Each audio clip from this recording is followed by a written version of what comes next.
Good morning students. हम पिछली class में जो कोशिका चक्र के बारे में पढ़ा, कोशिका चक्र के बाद में हमने समसूत्री विभाजन अर्थात केंद्रक विभाजन के आधार पर जो कोशिका विभाजन जो है वो कितने प्रकार का है, दो प्रकार का, एक समसूत्री विभाजन और एक अर्धसूत्री विभाजन। जिसमें हम जो बात कर रहे थे वो किसकी बात कर रहे थे, समसूत्री विभाजन की।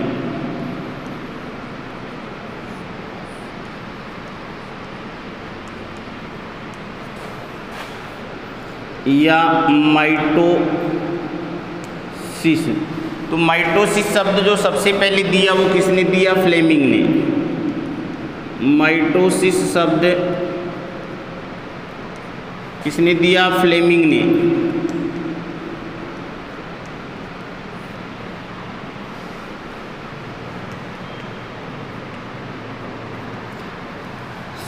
समसूत्री विभाजन की परिभाषा की अपन बात कर चुके थे कि समसूत्री विभाजन किसे कहते हैं कि वह विभाजन जिसमें बनने वाली पुत्री कोशिकाओं में गुणसूत्रों की संख्या मात्र कोशिका की क्या होती है, समान होती है। ऐसे विभाजन को क्या कहा जाता है, समसूत्री विभाजन कहा जाता है। और समसूत्री विभाजन जो है अगर इसकी बात करते हैं तो इसको दो भागों में बांट दिया जाता है। समसूत्री विभाजन को एक बांटते हैं यहाँ पर केंद्रक द्रव विभाजन या केंद्रक विभाजन, दूसरा होता है कोशिका द्रव विभाजन।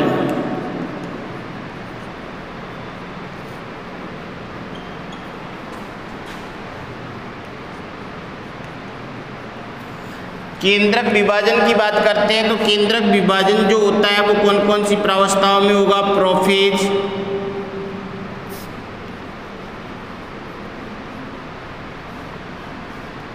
दूसरा मेटाफेज,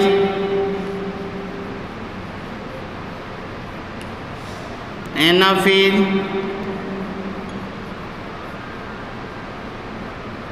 और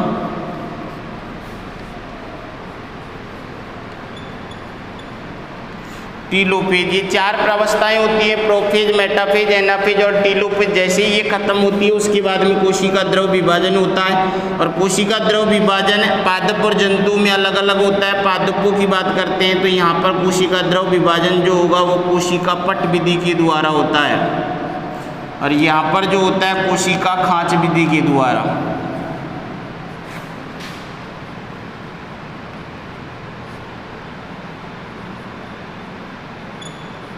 ये तो होता है जंतुओं में और ये होता है पादपों में।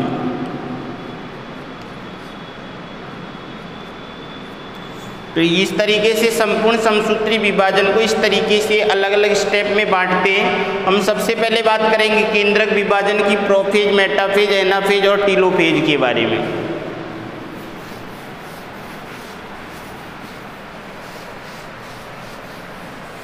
तो हमारी जो सबसे पहली प्रावस्था है वो है प्रोफेज। सबसे पहला जो है वो केंद्रक विभाजन है, और केंद्रक विभाजन में भी कौन सी प्रावस्था है, प्रोफेज प्रावस्था।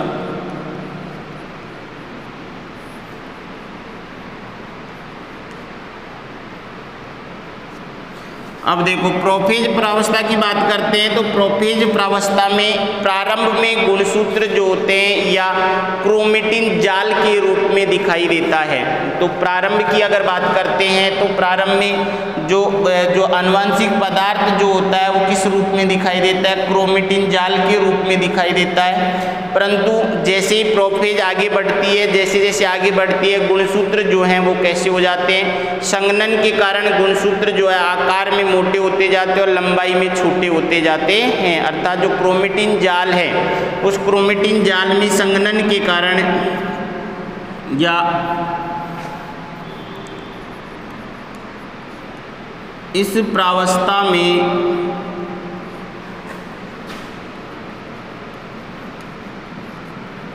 गुणसूत्रों का संघनन होता है,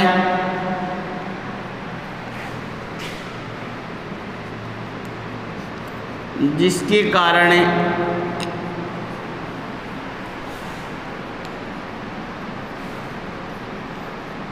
गुणसूत्र लंबाई में छोटे व मोटाई में मोटे होते जाते हैं। तो धीरे धीरे गुणसूत्र जो है कि दो क्रोमेटिड जुड़े हुए दिखाई देते हैं।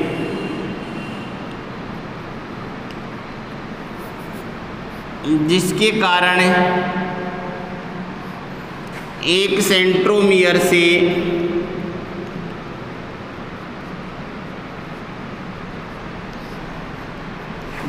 दो क्रोमेटिड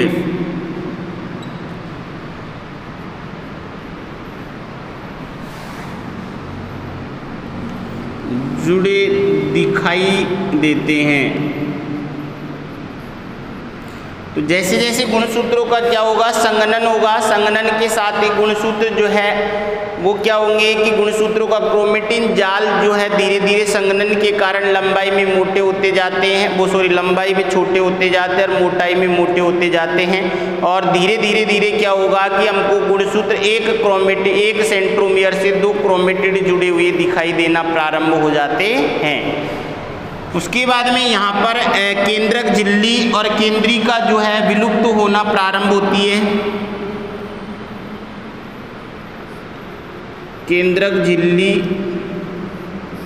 व केंद्रिका विलुप्त होना प्रारंभ हो जाती है। तो यहाँ पर धीरे धीरे केंद्रक झिल्ली और केंद्रिका विलुप्त होगी।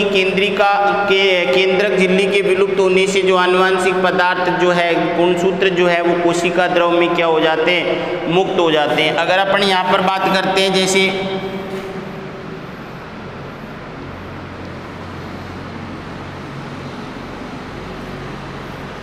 ये अगर मान लो कोई अपन को पादप कोशिका दी हुई है,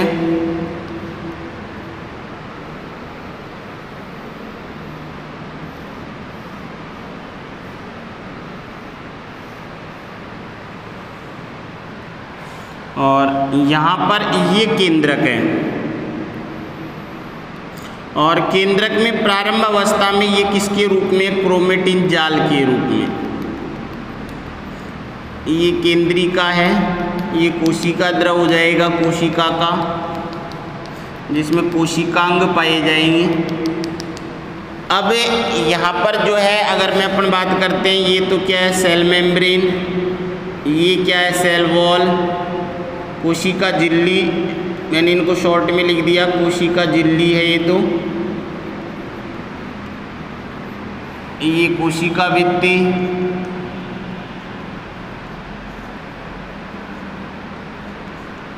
और यहाँ पर ये जो है ये है केंद्रक झिल्ली,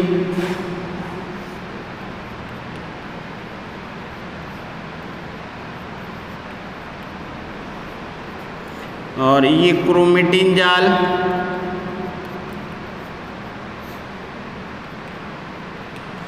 ये केंद्रिका। तो ये मुख्य पार्ट हैं। अब ये अपन को कौन सी प्रावस्था में कोशिका दिखाई देगी, जो इंटरफेज प्रावस्था, अंतरावस्था जो होती है। जैसे अंतरावस्था से प्रोफेज अवस्था में आती है, प्रोफेज अवस्था में आते आते ये हमको किस रूप में दिखाई देना, अर्थात यहाँ पर जो है अपन को दो अर्ध क्रोमेटिड, अर्थात मान लो जितनी एक कोशिका में गुणसूत्र जो होंगे वो हमको दिखाई, अर्थात क्रोमेटिन जाल जो है वो किस रूप में दिखाई देना प्रारंभ हो जाएगा, गुणसूत्र के रूप में।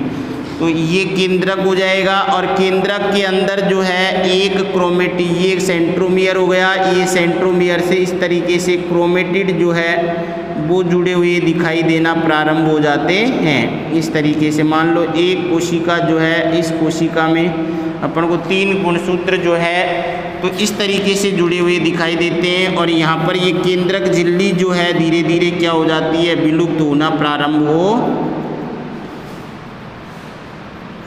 और केंद्रिका भी धीरे धीरे क्या होती है, विलुप्त होना प्रारंभ होती है। तो ये विलुप्त होती है, ये तो क्या है, विलुप्त होती हुई केंद्रक झिल्ली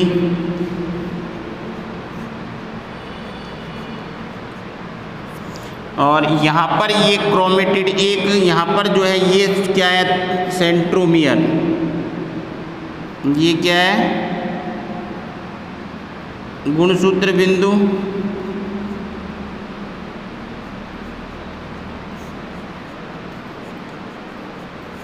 और इस गुणसूत्र बिंदु से ये जो अपन को दिखाई देना प्रारंभ हो गए ये क्या है क्रोमेटिड।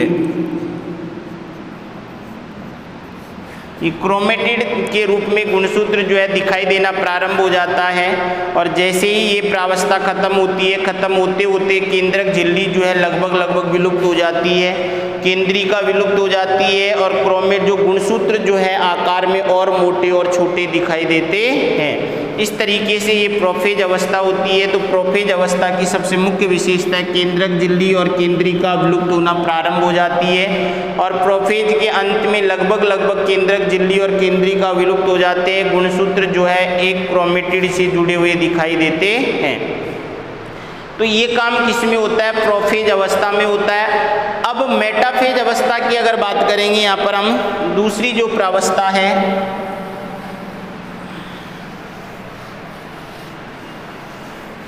जो दूसरी प्रावस्था रहेगी वो रहेगी मेटाफेज।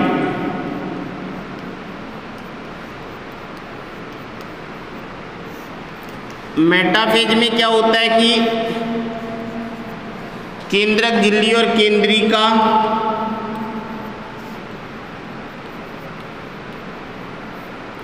केंद्रक झिल्ली व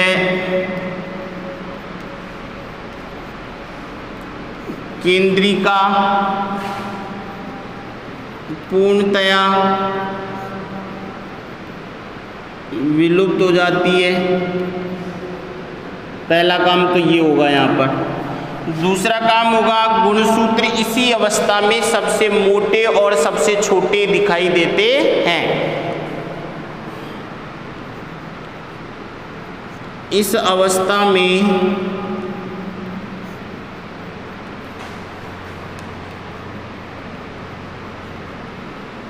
गुणसूत्र सबसे मोटे व छोटे दिखाई देते हैं।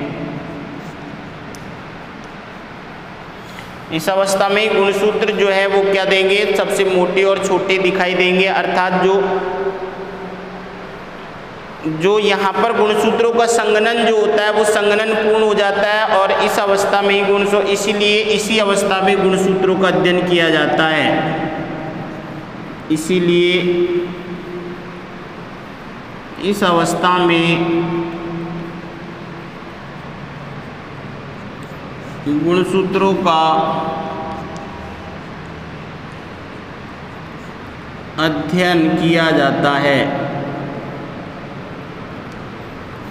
अर्थात यहाँ पर एक गुणसूत्र जो है एक सेंट्रोमियर अगर था, गुणसूत्र बिंदु से दो क्रोमेटिड जुड़े हुए दिखाई देंगे, सेंट्रोम गुणसूत्र बिंदु स्पष्ट दिखाई देगा और गुणसूत्र बिंदु को घेरे हुए काइनेटोकोर, अर्थात अगर अपन बात करते हैं यहाँ पर ये सेंट्रो क्या हो जाएगा, यहाँ पर गुणसूत्र बिंदु से इस तरीके से एक क्रोमेटिड ये हो गया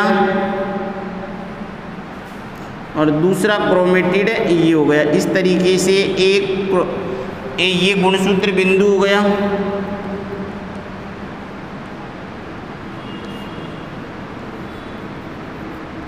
ये दोनों क्या हो गए? क्रोमेटिड हो गए। और यहाँ पर इसको घेरे हुए एक संरचना पाई जाती है जो स्पष्ट दिखाई देती है, जिसे क्या कहा जाता है? काइनेटोकोर। और इसी काइनेटोकोर से क्या जुड़ते हैं? तर्कुतंतु। जो प्रोफेज अवस्था होती है उस प्रोफेज अवस्था में एक काम और होता है कि जो तारकाएँ जो होती है, अगर जंतु कोशिका की बात करते हैं तो तारकाएँ जो है विभाजित होकर दो अलग अलग ध्रुवों पर पहुंच जाती है और उनसे तर्कुतंतुओं का निर्माण प्रारंभ हो जाता है। तो यहाँ पर तर्कुतंतु बनना प्रारंभ हो जाते हैं और तर्कुतंतु मेटाफेज अवस्था में आते आते पूर्णतः क्या हो जाते, बन जाते हैं। और तर्कुतंतु किससे जुड़ जाते हैं, गुणसूत्र के जो काइनेटोकोर है उससे तर्कुतंतु जुड़ जाते हैं। तो इसी प्रावस्था में क्या होगा, एक काम, इस प्रावस्था में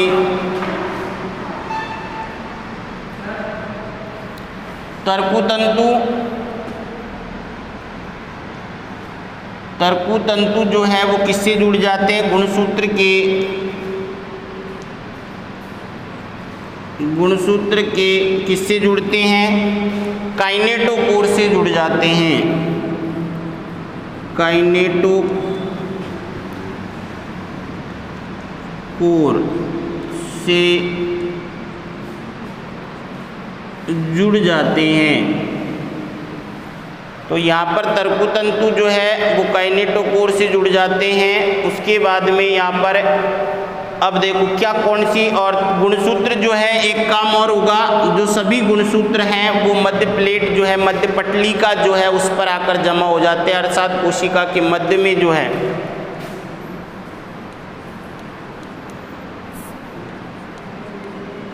सभी गुणसूत्र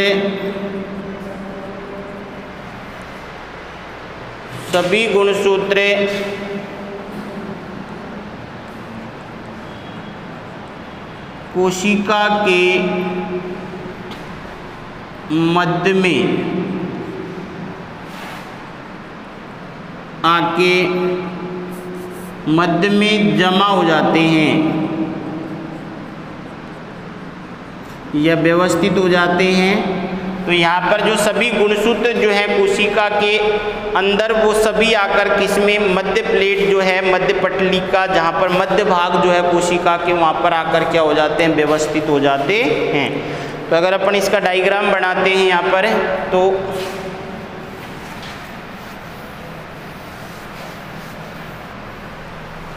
मेटाफेज जो होगा उस मेटाफेज में क्या क्या होंगी,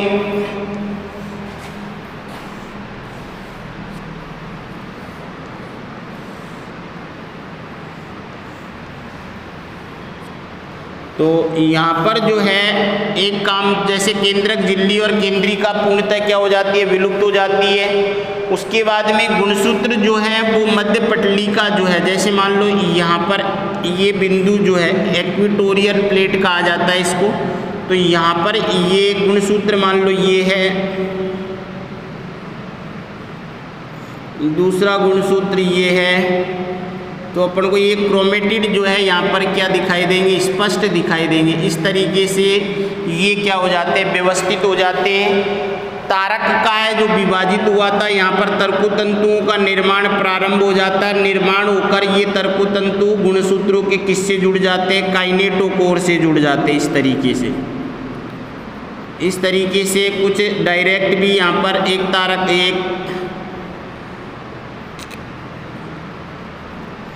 इस तरीके से ये संरचना का निर्माण हो जाता है। यहाँ पर ये गुणसूत्र है, ये तर्कुतंतु है। तो इस तरीके, और ये तर्कुतंतु जो है वो किससे जुड़ते हैं, अपन ने यहाँ बता चुका हूँ मैं कि ये गुणसूत्र जो है, गुणसूत्र के मध्य में गुणसूत्र बिंदु पाया जाता है जहाँ से दोनों क्रोमेटिड जुड़े हुए होते हैं। और क्रोमेटिड जो है गुणसूत्र बिंदु के बाहर की तरफ एक संरचना पाई जाती है, प्लेट नुमा संरचना, जिसे काइनेटोकोर कहा जाता है। और इसी काइनेटोकोर से क्या जुड़ते हैं, इसी से तर्कुतंतु